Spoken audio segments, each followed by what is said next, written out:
or military command. The responsibility for Bobi Wine's safety rests squarely with the Ugandan government and ultimately with President Museveni himself. The American senators demanded that opposition figures like Dr. Kizza Besigye and human rights activist Stella Nyanzi be released from jail immediately. They demanded that operating permits for civil society organizations be restored. They said Ugandan authorities must uphold their obligations to democracy, transparency, and the human rights and dignity of their fellow citizens. These senators even called on the Trump administration and the U.S. State Department to use all tools available, including a review of U.S. security assistance, to hold individuals in Uganda accountable for undermining democratic principles and endangering the lives of citizens seeking to freely participate in elections. They specifically mentioned reviewing the security relationship with Uganda and beginning with sanctions under existing authorities against specific actors, including General Muhoozi Kainerugaba.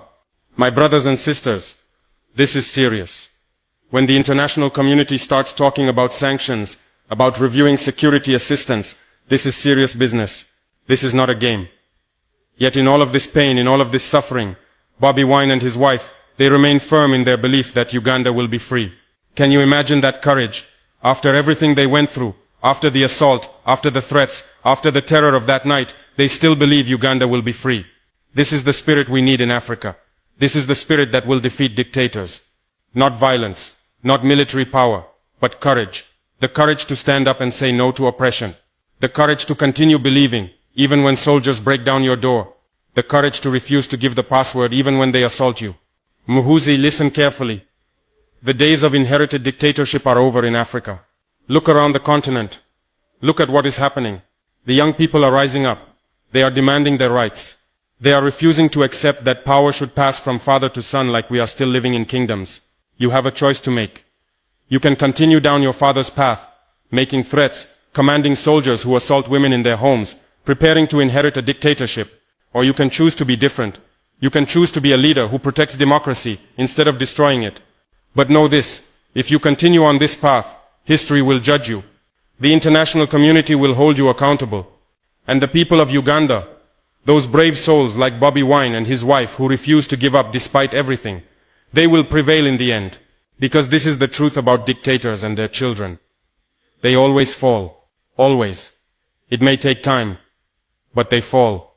And when they fall, all the power they thought they had, all the soldiers they commanded, all the threats they made, none of it will save them.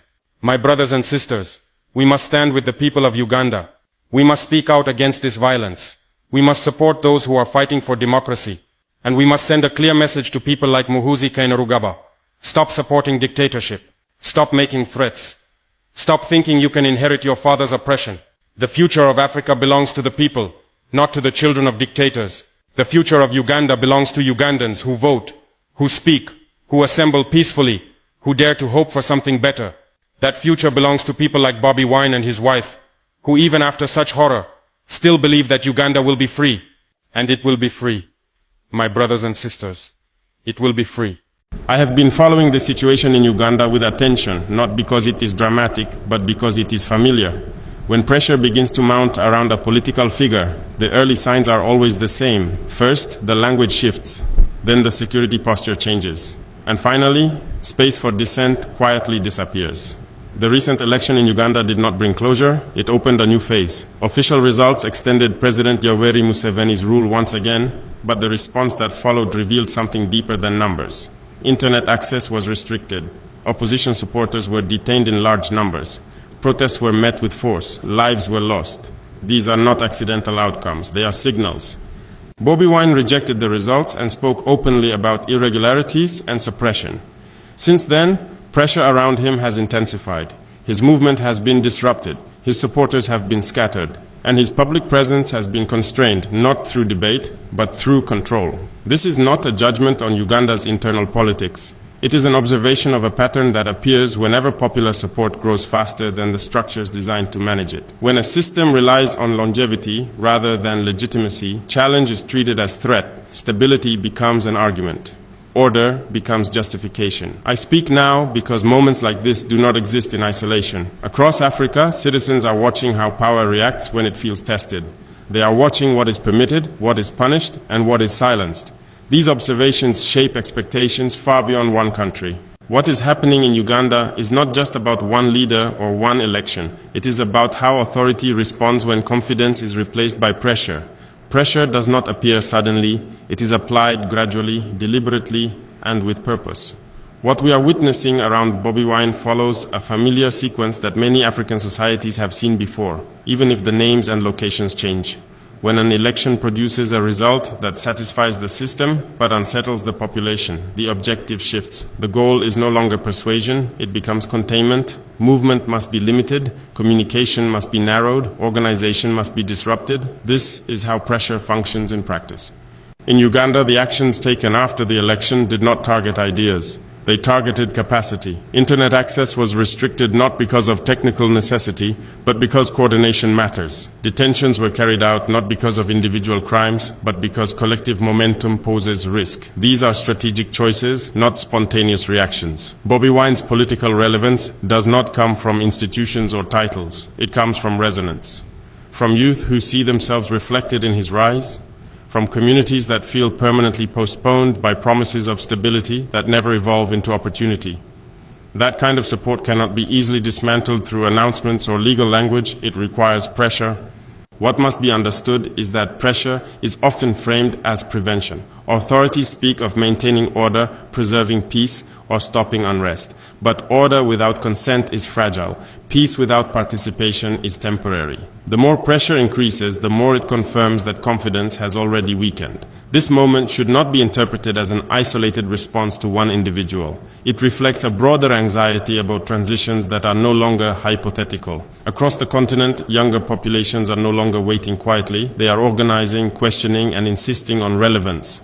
When pressure mounts around a figure like Bobi Wine, it is not because he holds power, it is because he represents the possibility of change outside established timelines. That is why this moment deserves attention. Popularity is often misunderstood. It is treated as noise, as spectacle, as something emotional and temporary.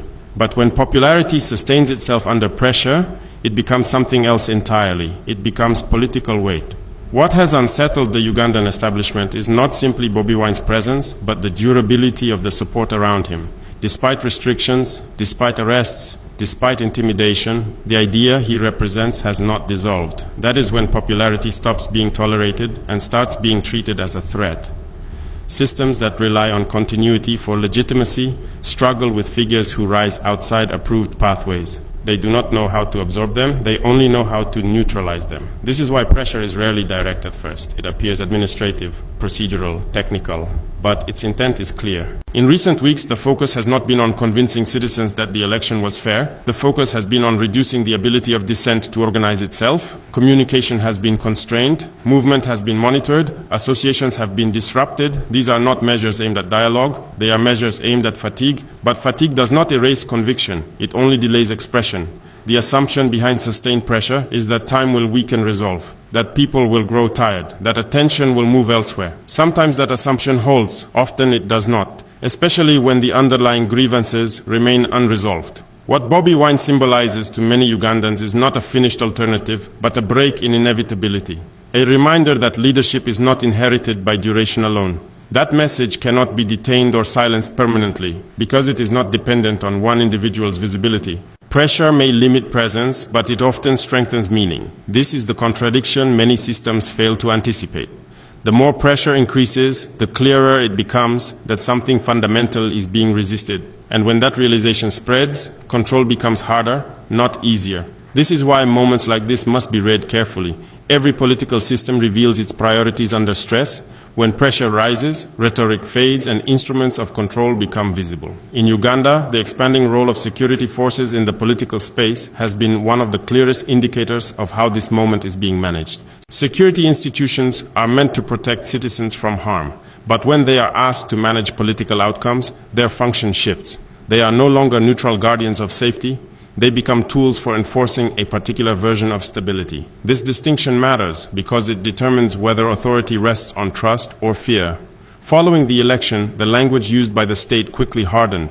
Protest was reframed as disorder. Opposition activity was associated with threats to national security. Large-scale detentions were justified as preventive measures. These are familiar justifications, and they are rarely temporary. Once politics is treated as a security problem, compromise becomes unlikely. Dialogue is replaced by surveillance, engagement is replaced by enforcement, and legitimacy is defended not through persuasion, but through presence. This environment places figures like Bobi Wine in a difficult position. Any movement becomes suspect. Any gathering becomes risky. Supporters are forced to choose between participation and personal safety. This is not an accident. It is the intended effect of sustained pressure. But history shows that security-first responses carry long-term costs. They narrow the space for peaceful political expression and leave fewer channels for frustration to be released constructively. When those channels close, pressure does not disappear. It accumulates. The challenge for any state is to recognize when control begins to substitute for confidence. When authority depends increasingly on force, it signals uncertainty beneath the surface. Strength does not require constant reinforcement. It relies on consent. What we are seeing now is not simply a response to protests. It is a test of how power chooses to defend itself when confronted by popular momentum it did not authorize. That choice will have consequences well beyond this moment. One of the most persistent miscalculations in long-standing political systems is the assumption that youth impatience is temporary, that with time, frustration softens, that expectations adjust downward. In many parts of Africa, this assumption no longer holds. Uganda's population is overwhelmingly young. A majority were born into a political reality that has never changed leadership at the national level. For them, continuity is not reassurance, it is stagnation. Stability, when unaccompanied by visible progress, becomes an explanation rather than an achievement. This context matters when assessing the pressure now surrounding Bobi Wine. His appeal is not built on ideology alone. It is built on identification, on the sense that someone from outside the established hierarchy can speak in a language that feels current and lived. That kind of connection does not dissolve easily under restriction. Attempts to control youth-driven movements often focus on limiting visibility and organization. These methods can slow momentum, but they rarely reverse it. Expectations once formed do not reset quietly. They remain present even when expression is constrained. What is often underestimated is how closely young populations observe responses to dissent. They learn not only from outcomes, but from methods. They see whether disagreement is met with argument or suppression, whether leadership listens or closes ranks. These observations shape future behavior far more than official messaging. Pressure applied in this environment may achieve short-term calm, but it also clarifies boundaries. It teaches what is permitted and what is punished. Over time, that knowledge influences how political participation evolves, sometimes in directions authorities did not anticipate. This is why moments like this extend beyond the individual at their center. Bobi Wine's situation reflects a broader tension between generational expectations and institutional endurance. That tension cannot be resolved through control alone. The question is not whether youth pressure can be contained indefinitely. The question is how long systems can delay adaptation before pressure finds new forms. Stability is one of the most powerful words used by governments under pressure. It carries reassurance. It suggests responsibility. It implies that any disruption is reckless. Over time, however, stability can shift from being a condition to being a narrative, repeated often enough to discourage scrutiny. In Uganda, stability has been presented as continuity, as experience, as proof that change would introduce uncertainty. This framing has been effective for decades, particularly in regions where conflict has left deep scars. But narratives age, just as systems do. When stability is emphasized repeatedly after contested moments, it often signals that legitimacy is being defended indirectly. Rather than persuading citizens that outcomes are fair, the argument becomes that questioning them is dangerous. This places responsibility for calm on the public, not on institutions. Pressure on opposition figures fits neatly into this logic. If dissent is portrayed as instability, then restricting it can be framed as protection. Arrests become precautions, surveillance becomes vigilance, silence becomes peace. This is how narratives sustain pressure without appearing openly coercive. The difficulty with this approach is that it confuses absence of noise with presence of trust. Silence is not agreement, calm is not consent. Stability that relies on pressure must be continuously reinforced because it does not renew itself organically. Figures like Bobi Wine disrupt this narrative simply by existing. They introduce alternative futures into a system built on inevitability. Even when constrained, they represent questions that stability rhetoric cannot answer convincingly. The longer pressure is justified through narratives rather than accountability, the more brittle stability becomes. It begins to depend on repetition rather than confidence, on enforcement rather than belief. At that point, stability stops being a foundation and becomes a defense mechanism. And defense mechanisms by nature are reactive. Understanding this distinction is essential when evaluating what is happening now. It explains not only the pressure being applied, but the reasoning used to normalize it. No political moment of this scale unfolds in isolation. Even when governments insist a matter is internal, they are aware of who is watching and how events are being interpreted beyond their borders. Regional attention does not always speak loudly, but it is always present. In situations like this, neighboring states, continental institutions, and external partners tend to respond cautiously. Statements are measured. Language is neutral. Concern is expressed without commitment. This is often mistaken for indifference. In reality, it reflects calculation. Governments observe how pressure is applied and what consequences follow. They assess whether control succeeds quietly or whether it produces sustained instability. They note public reactions, international media coverage, and the resilience of popular movements. These observations inform future decisions, not just in one country, but across regions. This is why the pressure surrounding Bobi Wine carries significance beyond Uganda. It is being read as a test case. How far can a system go in constraining opposition without provoking wider consequences?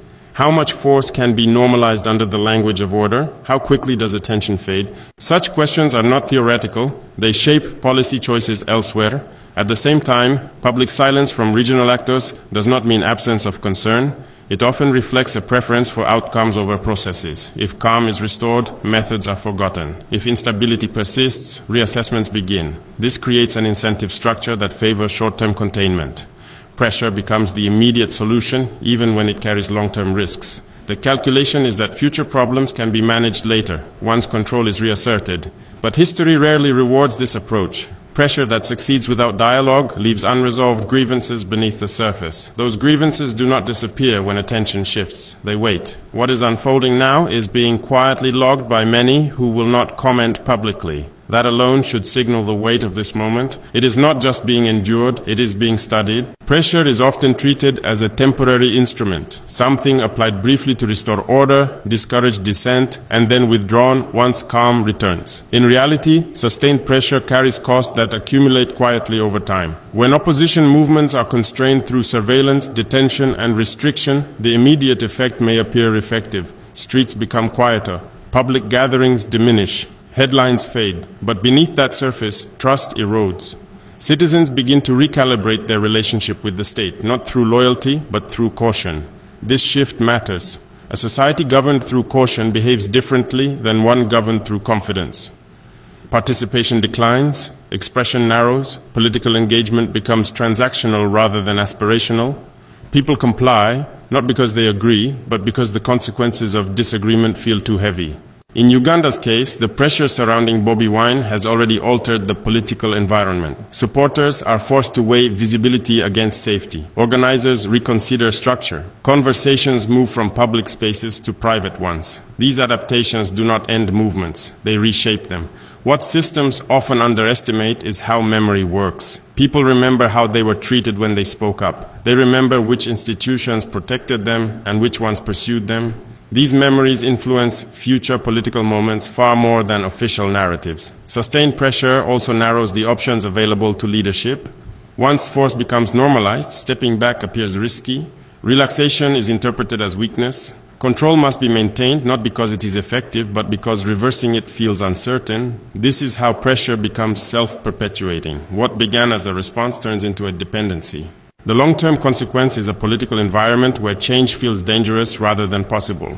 That environment may appear stable, but it lacks resilience. It does not adapt well to shocks because it has already exhausted trust. Understanding this cost is essential when evaluating the present moment. Pressure may succeed in the short term. Its long-term price is paid slowly, often when it is too late to reverse course. Leadership is often defined by what happens within national boundaries. But moments of pressure reveal another dimension of leadership. how events are interpreted beyond those borders, and what lessons others draw from them. Across Africa, political actors are paying attention to how situations like this unfold, not because they wish to intervene, but because they recognize the pattern. Pressure applied to popular movements, the narrowing of political space, the use of security language to justify control.